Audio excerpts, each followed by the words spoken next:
Imagine someone who doesn't control you with obvious commands, but with invisible strings you never see until it's too late. That's the mark of a narcissist. They don't fight fair, they don't ask directly, and they don't need to raise their voice. Their power lies in subtle psychological tactics, techniques designed to twist your perception and make you surrender without realizing you've been disarmed. If you don't know these tactics, you're exposed. But if you recognize them, you regain control of the game. The first covert tactic is mirroring and masking. At first, it feels magnetic. This person seems to understand you better than anyone. They echo your words, reflect your emotions, even mimic your values. It feels like instant chemistry, as if you finally found someone who gets you. But it's a trap. This isn't genuine empathy, it's camouflage. By becoming your mirror, they lower your defenses. You trust faster, you share more, you believe the bond is real.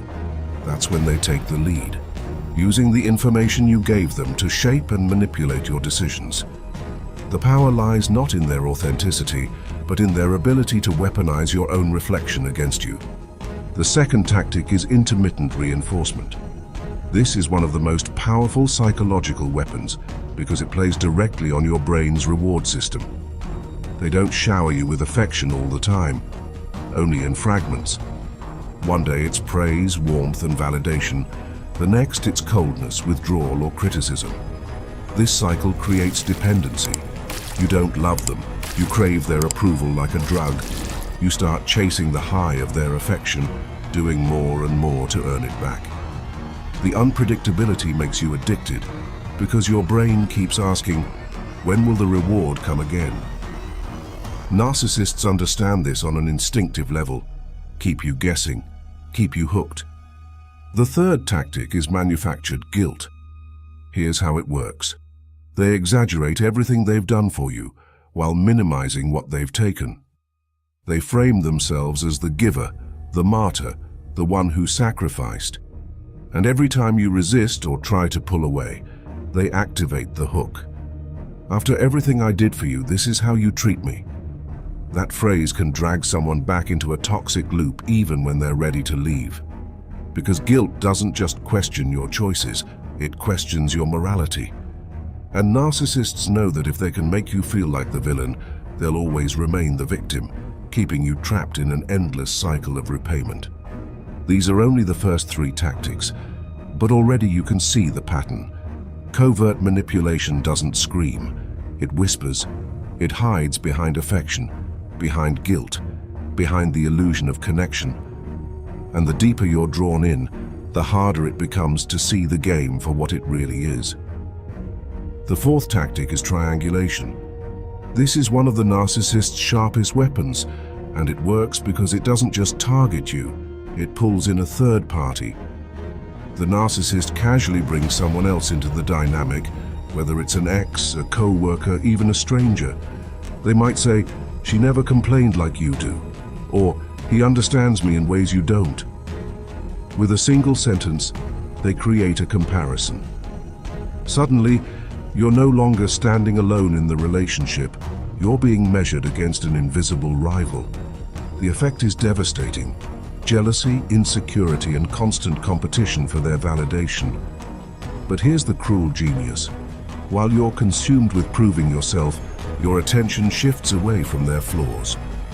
By manufacturing rivalry, they keep you distracted, unstable, and easier to dominate. Triangulation is not about love triangles. It's about power pyramids, with the narcissist always on top. The fifth tactic is projection, and this one is subtle enough to drive you insane. Imagine this. You catch them in a lie. Instead of admitting it, they flip it. You're the liar. You're the manipulator. You're the selfish one.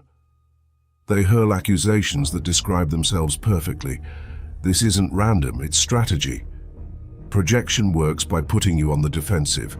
You spend your energy proving your innocence, while the real issue, their behavior, gets buried.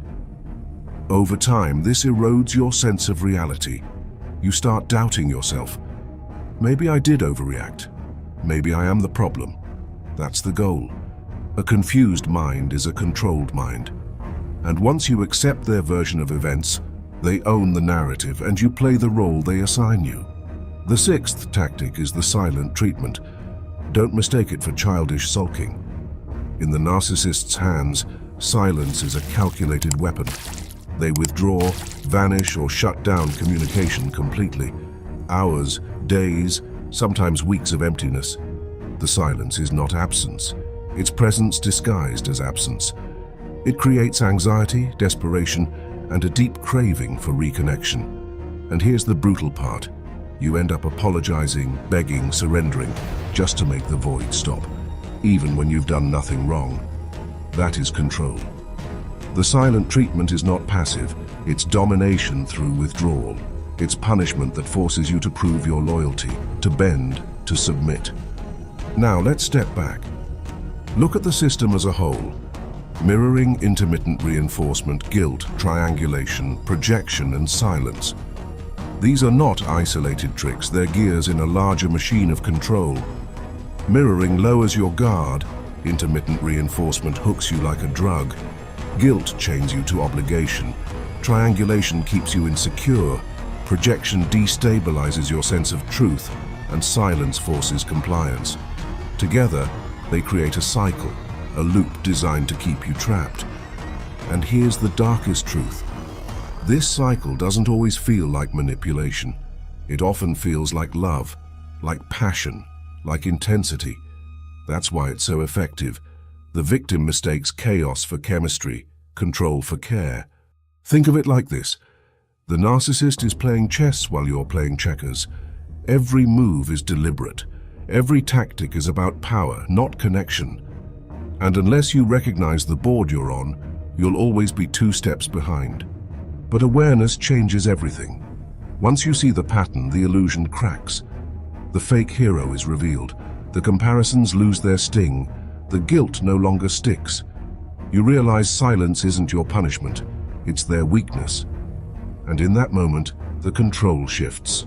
Because in the world of dark psychology, knowledge isn't just power, it's protection. If you want to uncover more of the hidden tactics people use to control you, subscribe now, because once you see the game, you can never unsee it. So the question is, now that you know these tactics, will you still play their game, or will you finally step off the board?